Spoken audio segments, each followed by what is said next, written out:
While the crisis in the Middle East brought about the conflict of the USA and Iran, William Ruto saw a big business opportunity to fleece Kenyans, as he has always done. Kenyans will recall the Brazil maize scandal of 2009 when William Ruto was the Minister for Agriculture and he was fired by the then Prime Minister, the late Right Honorable Raila Odinga. Truly, you can't change the character of a man. In the so-called G2G arrangement, Gulf Energy, William Ruto's proxy, via a letter dated 21st March 2026, addressed with then PS State Department of Petroleum, Mr. Liban Mohammed, confirmed their inability to supply fuel and triggered a delivery default. Note that Gulf Energy supplies 4 out of 6, or 67% of the monthly fuel cargoes, leaving the other 5 oil marketing companies to supply the balance of 20%, or 2 cargoes imported under the so-called G2G framework.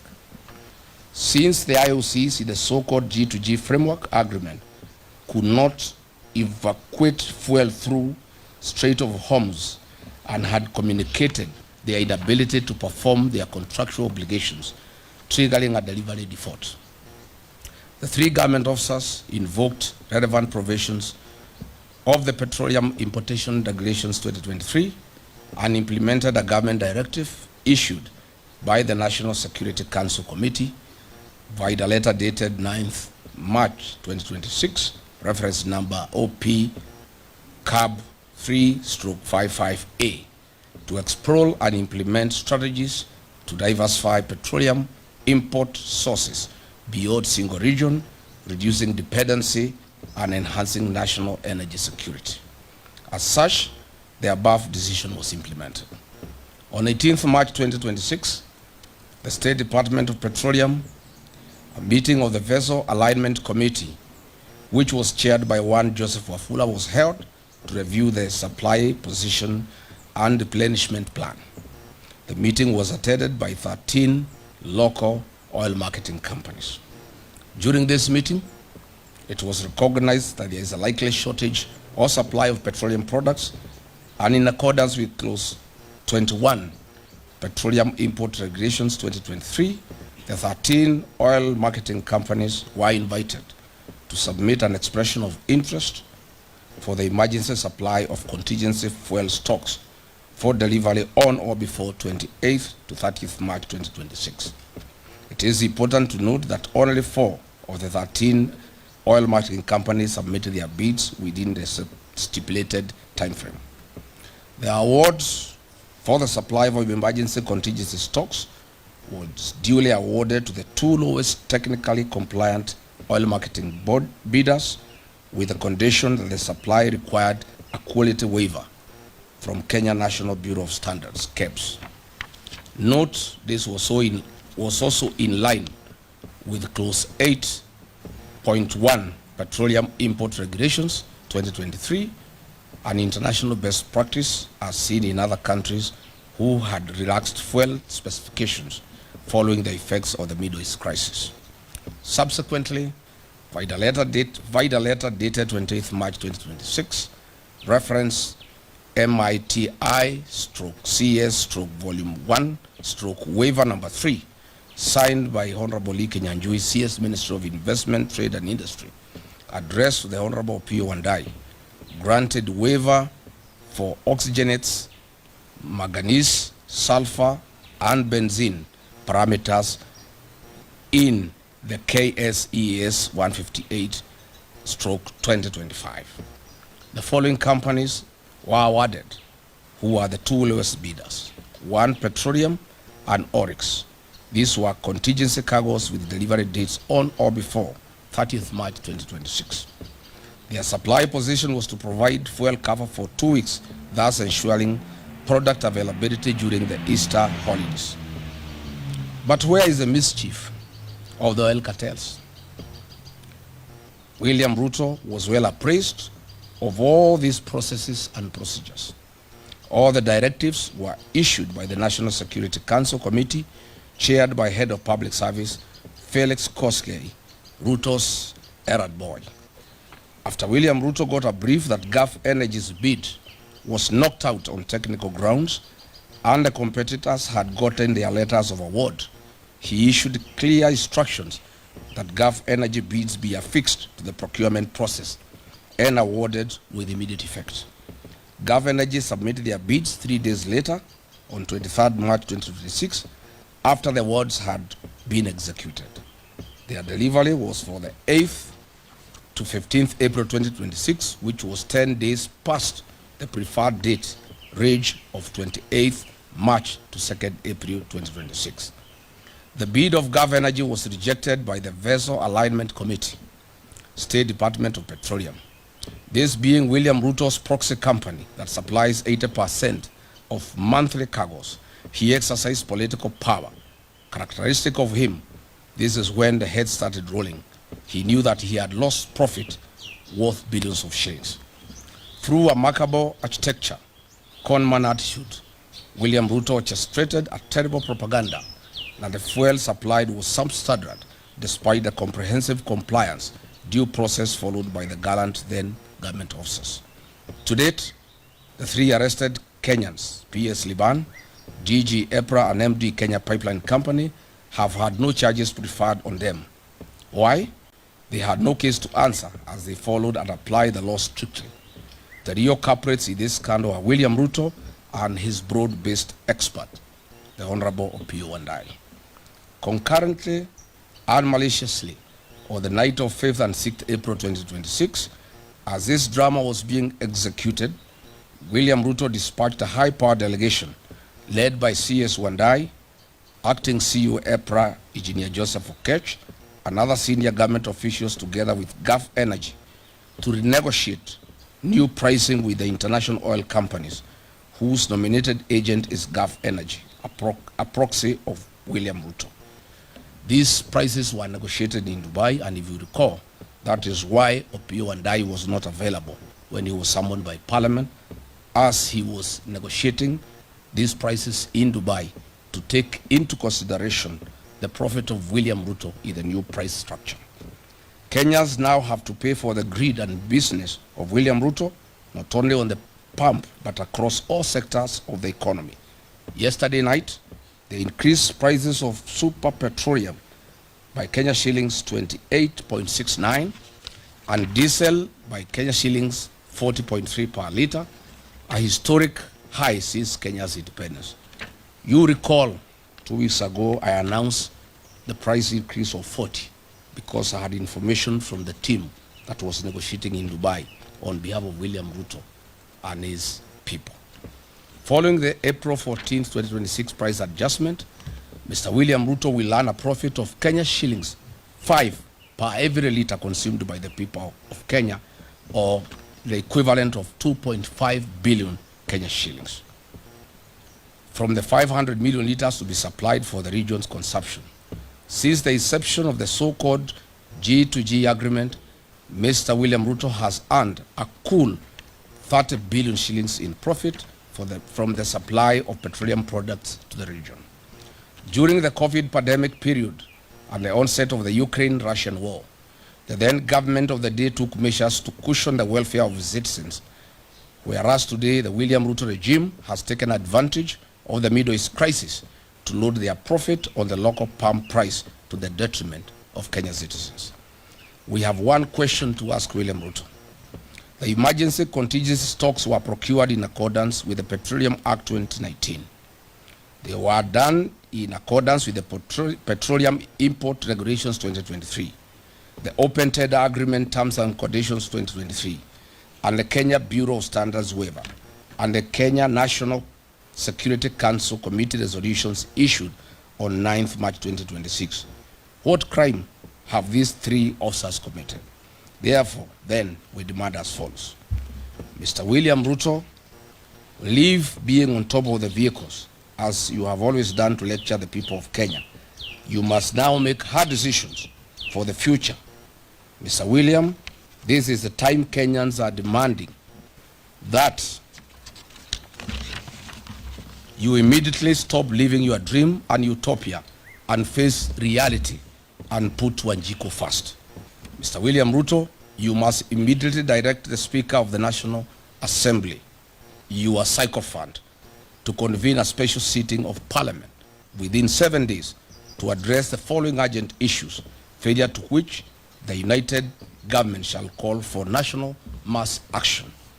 1, to cancel the so-called government-to-government petroleum framework, as it involves hard-picked oil marketing companies that represent the William Ruto interests.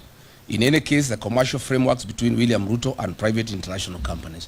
We want to explain that this is not government to government. This is government companies in the Middle East. In normal circumstances, if it was government to government, these Middle East companies would be working either with the NOC or with the Kenya Pipeline Company, not private companies owned by William Ruto. So there is nothing like government to government deal. It is government to William Ruto proxies and companies. We unequivocally demand for the immediate resignation for Energy and Petroleum, Mr. Opiyo Wandayi, for the fuel scandal and lying under the oath to the National Assembly Committee.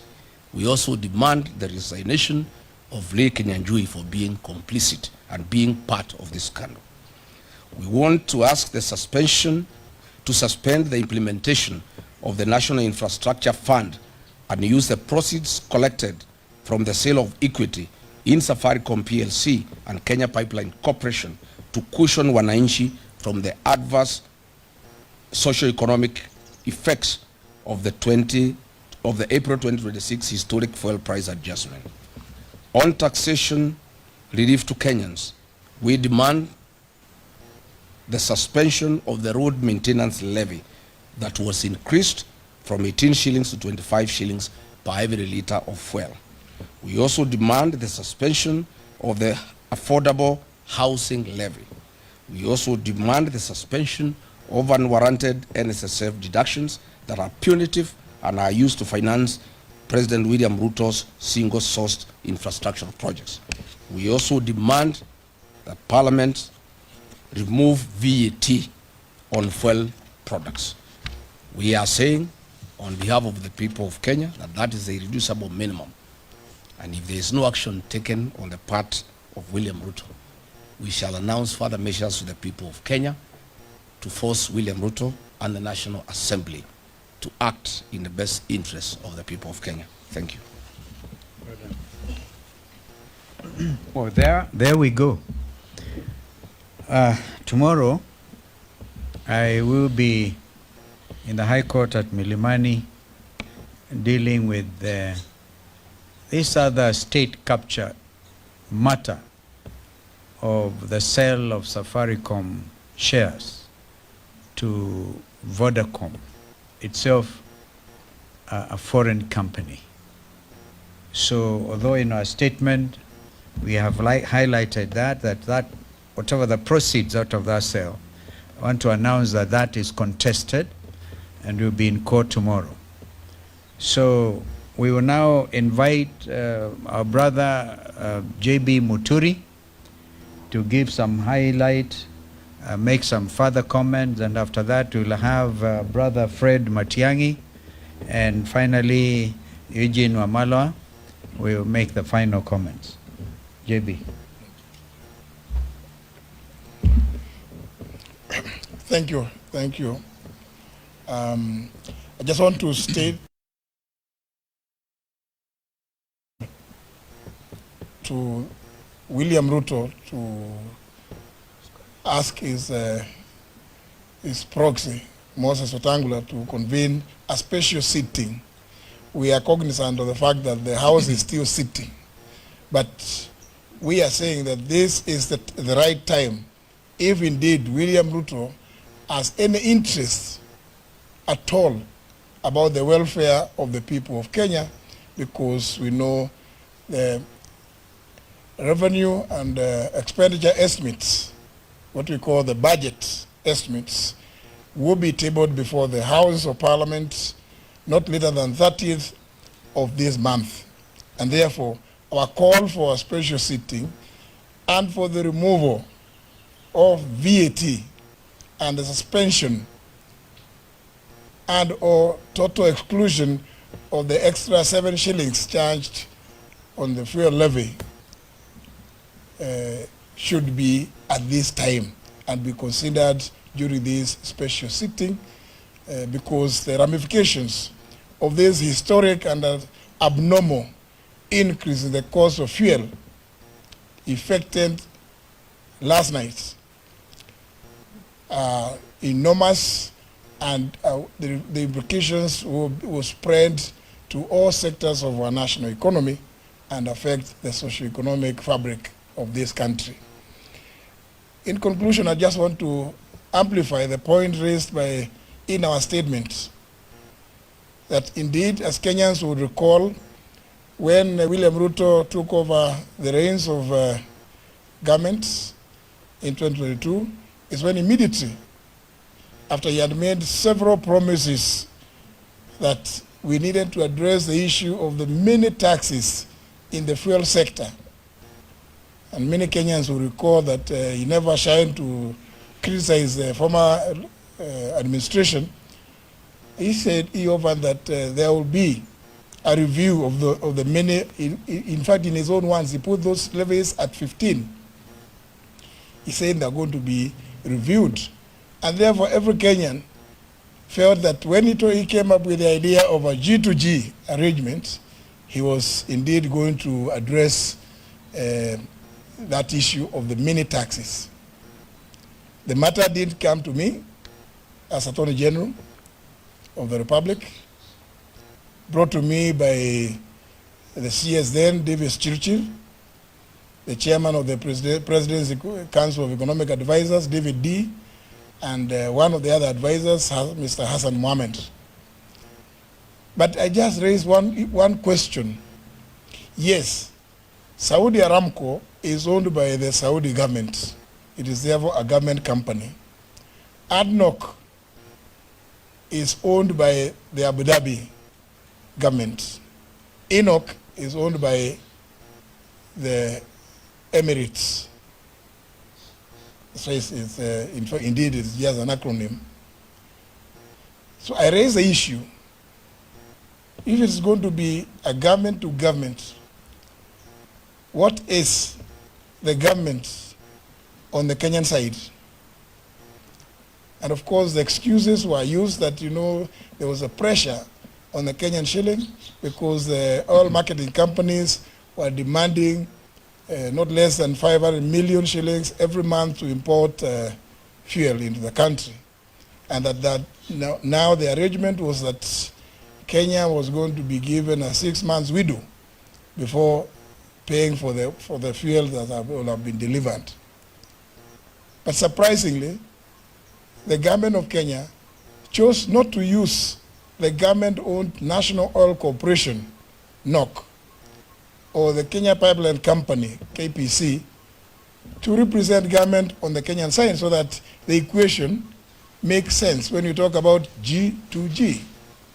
Instead, the government of Kenya purported to advise the oil importing companies, the IOCs, the 3 from the Middle East, to nominate locally companies that government purported to have interest in.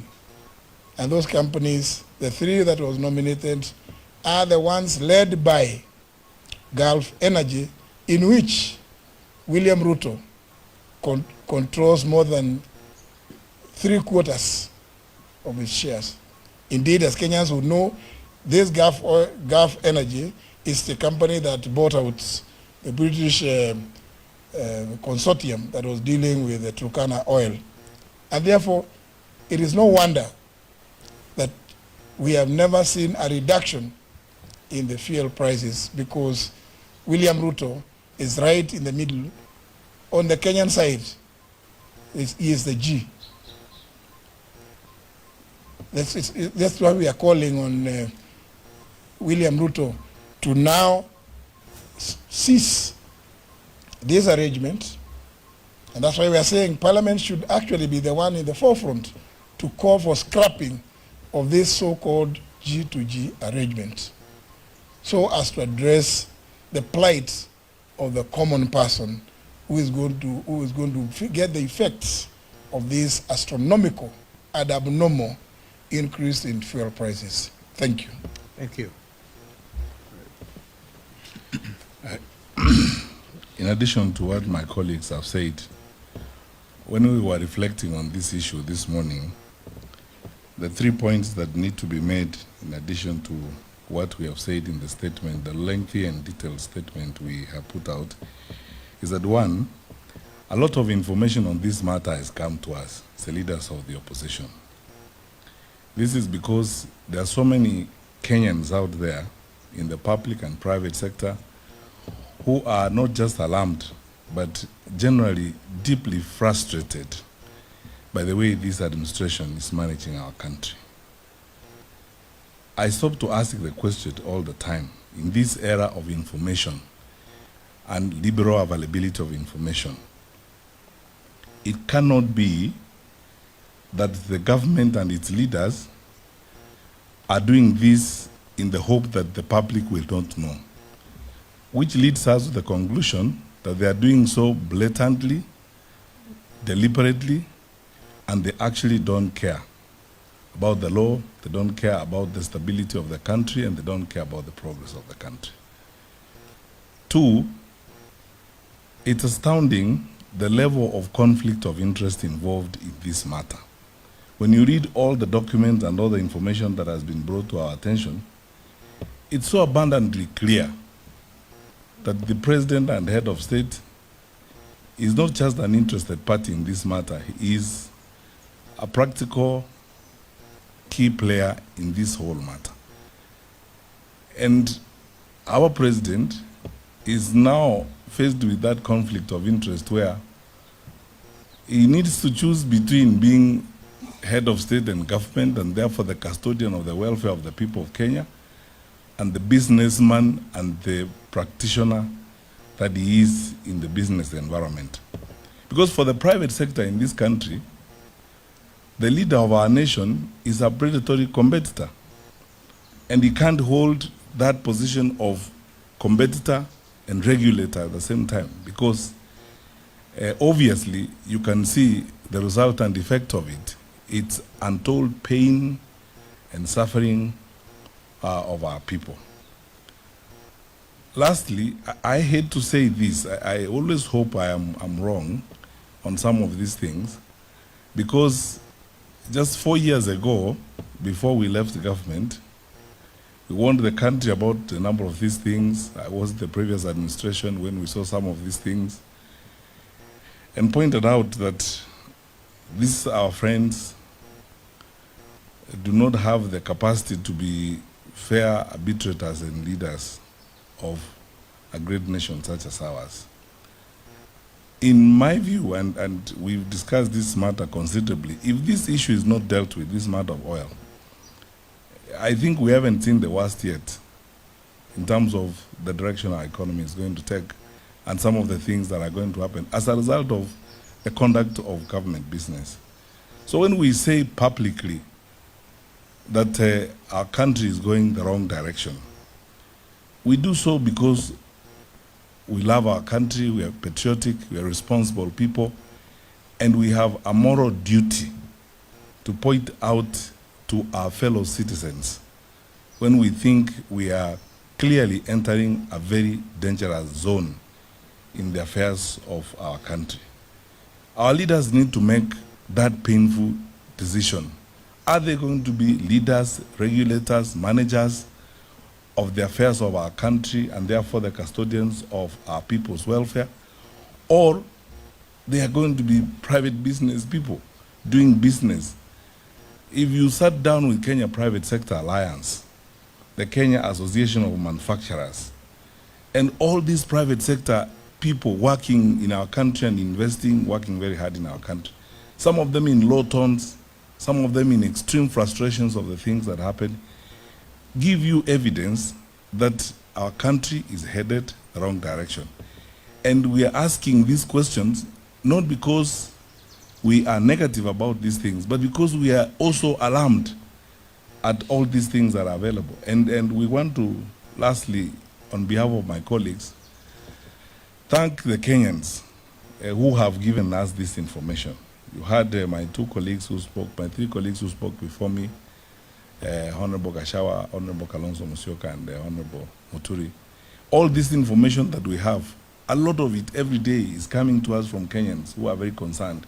We thank them. We want them to know that we appreciate their forthrightness and their commitment, and we remain open. Please give us more information on this, because we have been taken through this oil business by government officers and public officers who are willing to share information, who are equally concerned and very, very frustrated by the way the affairs of our country are being run.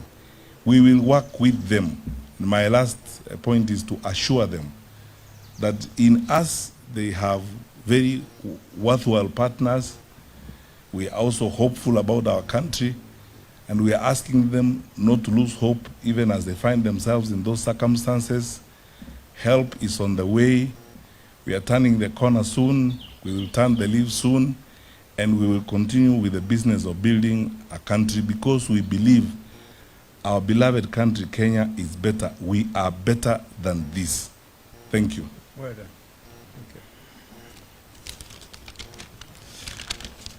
Asanteni sana. Nafikiri wenzangu wameongea Kiingereza mingi, wacha njaribu lugha ya taifa, na niseme ya kwamba Wakenya wenzangu, jana shirika la April limetangaza kuongezeka kwa bei ya mafuta. Kienda kwenye station yoyote kufika sasa, mafuta ya petroli yako zaidi ya shilingi 200 na vile vile ya diesel, na hili ni jambo litaumiza wananchi sana, haswa wakulima wengi ambao walikuwa bado wako mashambani. Diesel imekuwa bei ya juu sana, na inamaanisha hata yule mkulima pale kwenye shamba, kuanzia leo mambo yatakuwa magumu. Hata wale walio katika uchukuzi, transport, diesel itapanda. Hata vijana wetu wa bodaboda, petroli itapanda, na hiyo inamaanisha nauli itapanda kutoka kwa yule mwana bodaboda, yule matatu, ile bus, na popote unapoenda. Sasa gharama ya maisha imeongezeka kuanzia jana, na mara ya mwisho tukifikisha zaidi ya shilingi 200 bei ya mafuta ilikuwa wakati wa maandamano ya kwanza, wakati tulikuwa na finance bill ya kwanza ya serikali ya Kenya kwanza, na hiyo ndio ili double mambo ya VAT, ushuru kwa mafuta, kutoka shilingi 8 kwa lita hadi shilingi 16, 16% ya VAT on fuel every liter. Hapo ndio ilifanya gharama ya maisha ikaongezeka sana, kukawa na maandamano, na baada ya maandamano tukaulizwa twende kwa mazungumzo kule kwenye Bomas. Tuliongoza Mheshimiwa Kalonzo Musyoka kule kwenye Bomas, timu yetu ya Azimio, na kati ya yale tuliambia serikali hii ni kwamba Bwana Zakayo, shukisha ushuru. Ushuru wa kwanza shukisha kwa mafuta. Pale Uhuru Kenyatta aliwacha kwa serikali, na ilikuwa kwa hiyo serikali na Mheshimiwa Matiang'i hapa, ilikuwa pressure nyingi sana VAT ipite 8%, lakini Uhuru Kenyatta alizuia, akasema ikipita hapo wananchi wataumia. Na hiyo ndio ilifanya lita ya mafuta wakati Uhuru anaondoka, Wakenya wenzangu mtakumbuka, ilikuwa shilingi 159, 159 per liter. Lakini baada ya hiyo finance bill 2023 bei ikaongezeka, kawa na maandamano. Kwenye Bomas tulikuwa na Mheshimiwa Kalonzo, tukawa na Mheshimiwa Opiyo Wandayi na wenzetu wengine ambao tulifanya kazi nao. Leo nataka niukumbushe ndugu Wandayi ya kwamba tulitumwa Bomas ili tushukishe ushuru kwa mafuta. Kulikuwa na ushuru mara 16, different levies and taxes on fuel alone, na hiyo ndio iliongeza gharama ya maisha. Na wakati huo tukasema hiyo VAT ishukishwe from 16% irudishwe 8%. Wenzetu wa Kenya Kwanza walikataa, na wakati tunamaliza mazungumzo hayo, bado waliongeza tena mambo ya fuel levy kutoka shilingi 18 hadi 25, na hiyo ndio sababu leo tumeambia Bwana Zakayo, sababu bado wako juu mtini na ushuru bado unapanda, ya kwamba aanze kwa kushukisha ule ushuru aliongeza akichukua ushukani baada ya Uhuru Kenyatta. Aanze na hiyo shilingi 7 kwa kila lita. Hiyo ikishukishwa, Wakenya wataanza kuona nafuu kidogo katika mambo ya mafuta. Pili, ushuru wa VAT kwa mafuta, huo ukiondolewa, hii bei itarudi chini ya 200, na hiyo itasaidia kila mwananchi wa Kenya popote ulipo katika. Hiyo ndio jambo tumesema leo tukutane hapa na tuseme we must demand that this be done immediately, na bunge liwe na kikao rasmi kuzungumzia hili kama swala la dharura, sababu linaguza kila mwananchi wa taifa letu. Shida ambayo ilikuweko tena kule Bomas, kulikuwa na hii mpango wa G2G, wakati huo ndio ulikuwa unaanzishwa, na tuliambiwa dola imekuwa mbaya, sasa lazima tufanye negotiation na wenzetu wa Arabuni so that we stabilize. Na hata baada ya hiyo vita ya Ukraine na Russia, mambo kuwa kurudi normal na vile vile dola yetu kuweza kustabilize, G2G hiyo ilitakiwa iweko hadi mwaka jana. Alafu tukasikia imekuwa extended hadi December. Sasa tuambiwa hii G2G imekuwa extended hadi September mwaka ujao. Hiyo inamaanisha ya kwamba hii bei itabaki ama itaongezeka, lakini haitaenda chini, sababu ya hii deal ambayo Kenyans are locked in, mpende msipende.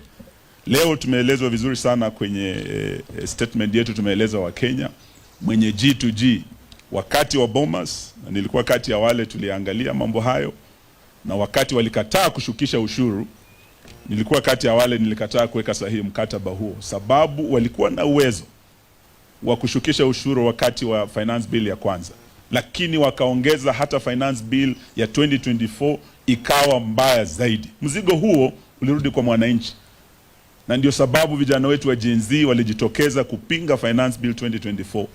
Kama tungefanya the right thing at Bomas in 2023, tutoe hiyo ushuru, tuachane na hii mpango wa G2G, vijana wetu wale walikufa 2023 75 hawangekufa. Vijana wa Gen Z waliokufa 63 2024 wakipinga ushuru huu hawangekufa. Leo tuwasema wakati umefika, Bwana Ruto, ufanye kile ambacho Wakenya wanakuomba sasa, utoe hiyo ushuru. Lakini zaidi hiyo G2G wakati wa Bomas, when we challenged it, tulisema haikuwa G2G wakati huo, and on record kule Bomas katika Hansard iliyowekwa, sababu kulikuwa na Hansard ya bunge, ya kwamba hii G2G ilikuwa government to gangsters.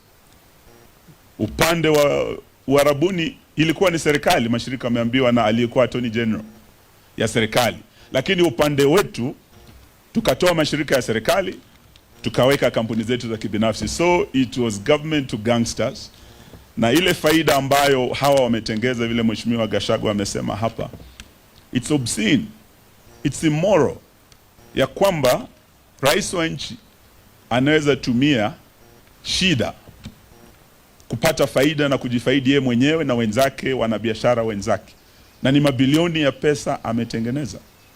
Yale yanaendelea Kenya ni kama yale Shakespeare alisema Merchants of Venice, ambayo wamechukua profiteers instead of patriots who are leading our country.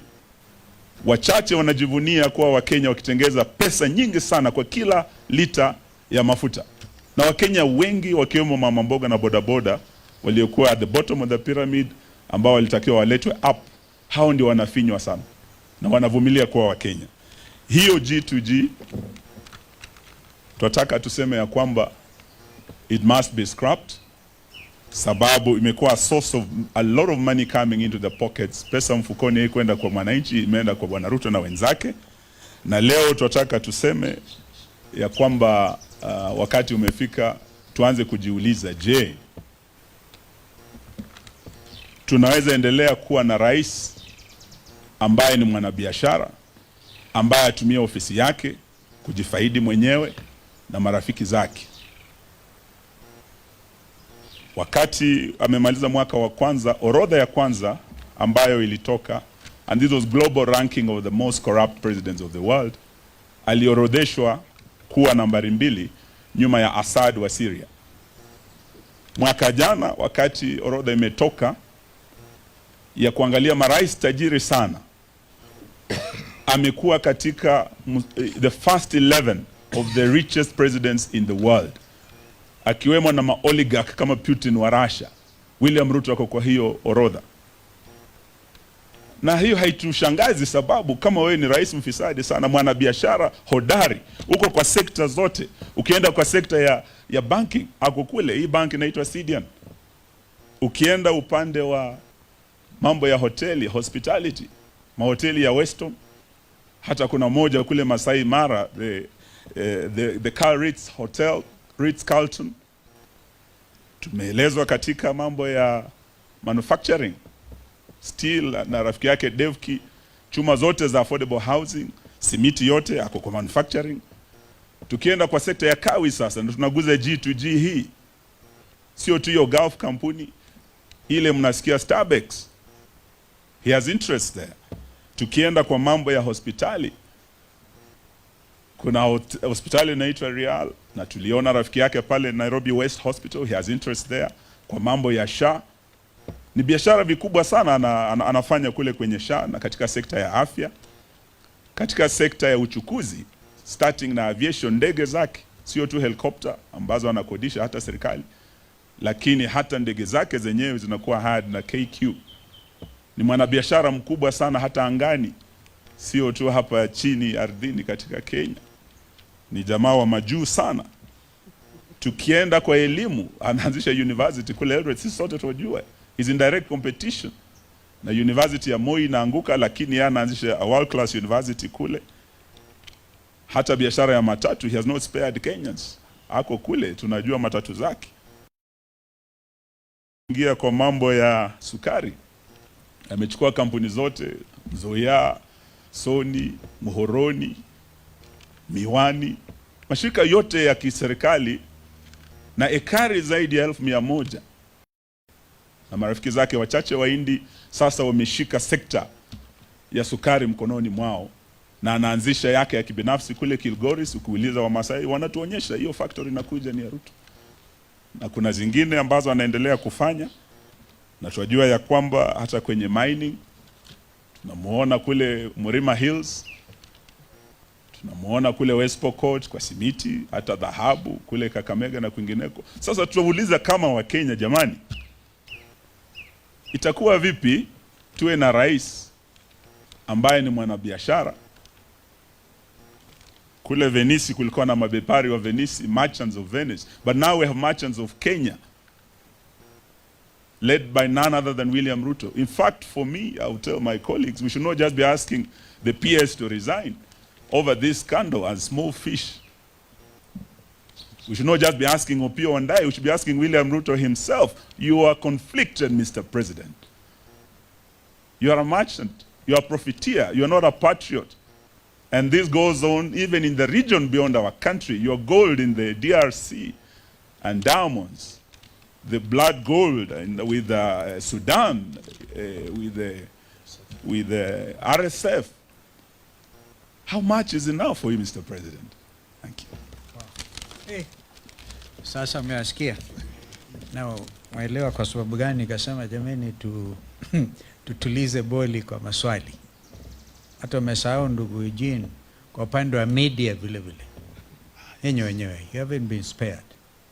Kwa hivyo mfanyabiashara huyu sugu huyu, uongozi afanane nao. Kwa hivyo swala hilo ni la Wakenya na sisi zote. So we want to say this is very painful, extremely painful. By his own admission, William Ruto has said he's a businessman. When we were saying sijui ng'ombe ya Eugene inakufa inakupe, akasema kuna ng'ombe safi sana kwa upande wa kilimo. Ni vizuri kuwa champion na hiyo, lakini uongozi wa nchi nao unahitaji patriotism. So we are at a crossroads. and we'll do the best we can together. The Kenyan population, we're not going to leave you alone. We will put your best interests ahead of us. Kwa hivyo, let's keep hope alive. Asanteni sana. Thank you. Okay.